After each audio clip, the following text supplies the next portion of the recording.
الله سبحانه وتعالى قرآن کې فرمایلی دی چې زوین للناس حب الشهوات من النساء. د انسانانو دپاره الله سبحانه وتعالی وایي چې ما ښایسته کړي څه دی، ولې کې ښځه ذکر کړې. نو وګوره ما او تا چې منډې وخو د حرام او حلال فکر نه کوو او بس راجمع کوو، نو دې ټولو خلک وایي مقصد به څه چې پلاره دا غواړم او هغه غواړم او فلاني سکول کې راته اډمیشن وکړو، مثال دا مې ګاډۍ راته واخله. د هغوی به خپل خواهشات نو ته به زړه کې وایي چې لکه دا پیسې ورته اوس ګټل غواړي، نو ته به کوشش کوې چې دا مال دوی ته په حرامو طریقې سره راجمع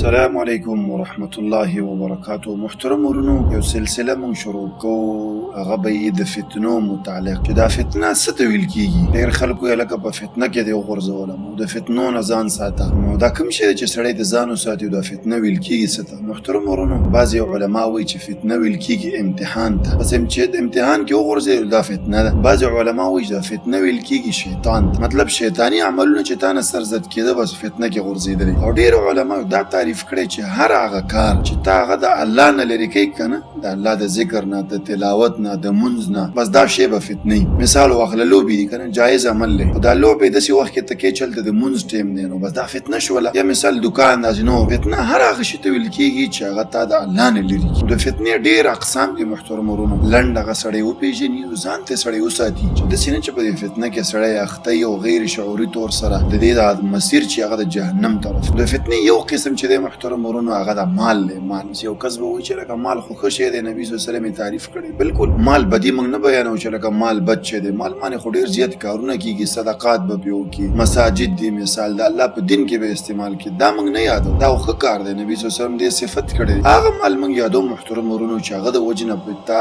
دین پرې پاتې کېږي، مطلب مونځ شوله یا نور عبادات دي، هغه نه پرې ته بندېږي. ډېر خلک موږ ولیدل لکه موږ په دوکان کې او د مونځ ټیم موږ ته نه میلاویږي، زه په جاب کې یم او موږ ته د مونځ ټیم نه میلاویږي. نو محترم ورونو، هغه مال چې ته پرې د الله عبادت ونشي کړلی، دا مال ستا دپاره فتنه، حتما فتنه ده. دې بل شکل داسې وګوره چې ته دا مال یې ګټې، دا خو جایز دی، خو په حرامه طریقې ګټې، دا هم تا د الله سبحانه وتعالی نه لرې کوي. حرامه طریقه دې اختیاره کړې ده، حلال او د حرام تمیز نه کوي، دا هم یو فتنه ده. مختلف د حرامو کاروبارونه یي، څوک ډرګز او څوک یو شی، څوک بل څه، څوک په سود خورۍ کې او څوک په نورو حرامو طریقو کې لګیا دي. نو دا ستا دپاره فتنه ده. دغه مال به تا د الله نه لرې کوي، دا ستا دپاره استدراج دی، الله به دې په دې مهرباني شي. نو د مال متعلق سړی هوښیار شي. دا موږ نه وایو چې مال مه ګټه، مال وګټه، په حلاله طریقې وګټه، خو هغه عبادت چې په تا باندې الله سبحانه وتعالی فرض کړی دی، هغه نفلي عبادتونه چې هغه ذکر اذکار دي، تلاوتونه دي، هغه به مه خرابوه. مال متعلق سړی باید ډېر هوښیار شي. الله سبحانه وتعالی قرآن کې وایي چې انما اموالکم واولادکم فتنه. ستاسو د اموال چې دی او ستاسو د اولاد چې دی ستاسو دپاره فتنه دي، دې نه سړی ځان وساتي. همداسې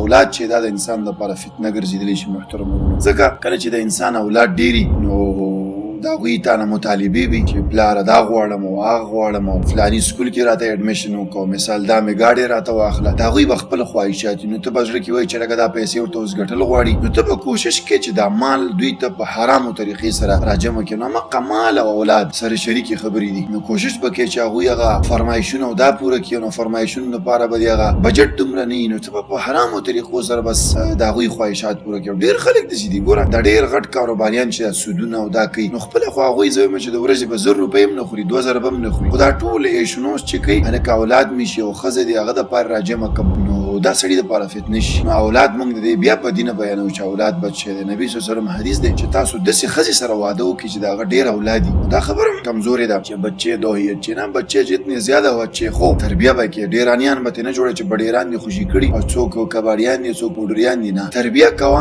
سی تربیه هغوی ته ورکوه. مثال کومه چې دیني تربیه ده، ضرور نه چې ته په هر یو باندې داسې هایر ایجوکیشن وکړې چې په اکسفورډ یونیورسټۍ کې د هغوی سبقونه وي، نه، قرآن به زده کړه، رب هغو ته وروښیې، عقیده پرې ور زده کړه، بس دغه تربیه دا په تا باندې حق دی. نور مثال هغه خوراک جامې د بندوبست ورته وکړه. نو اولاد متعلق ته هوښیار اوسئ. بله فتنه چې د محترم ورونو هغه ښځه ده. ښځه الله سبحانه وتعالی قرآن کې فرمایلی ده چې زوین للناس حب الشهوات من النساء. د انسانانو دپاره الله سبحانه وتعالی وایي چې ما ښایسته کړي څه دی، ولې کې ښځه ذکر کړې. نو وګوره ما او تا چې منډې وخو د حرام او حلال فکر نه کوو او بس راجمع کوو، نو دې ټولو خلک وایي مقصد به څه؟ مقصد دا دی چې زه یو واده وکړم. واده څه؟ ښځې دپاره، د ښځې دپاره د اموال او دا راجمع کېږي، حلال او او حرام خیال نه ساتل کیږي. ښځه تا ډېر وخت په ګناهونو کې چې موږ خپل لیدلي دومره بعضې وخت کې د خپل خاوند پرېشر کې واچي چې فلانې ښځې خو دومره د سرو زرو دغه وکړو تولې وکړلې او هغې دومره جامې وکړې او هغې خو بنګله واخیستله او هغو خو ګاډی واخیسته د هغې ماشومان فلاني سي د چکرو ته تللي دي او تا زما لپاره څه نه دي کړي او د وجې نه زه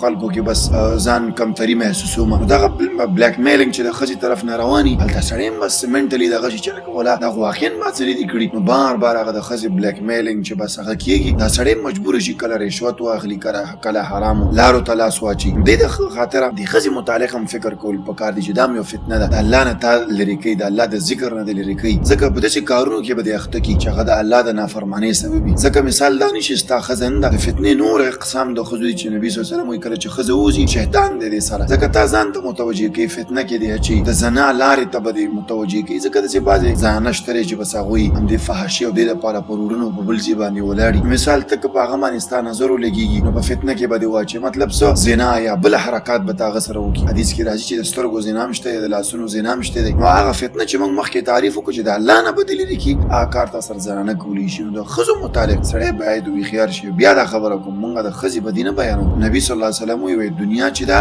متاع ده د خوند اخیستلو ځای دی او بهترین خوند چې سړی اخلي خپله زوجه ده. د دا معنی نه چې تا په الله نه ځان لرې کا ذکر اسکار نه ځان لرې کا هغه چې تا ته کوم فرمایش کوي هغه وایي. ښځه د مثال درته وایي چې ولا ته ما سره واده کوې نو ګیره به خرې ته ما سره واده کوې ځان به داسې موډرن کړي دا مونځ او داسې دعوتونه ماوتونه به ډېر نه کوې یا زه زما مثال فسق و فجور کوم او ودونو کې به ګډاګانې کوم ته ورته او کوئ دغه شی چې تا په فتنه کې غورځوم دې متعلق هم سړی باید هوښیار اوسي. دا څو فتنې وي موږ ذکر کړو انشاءالله نور به آینده کې ذکر کوو.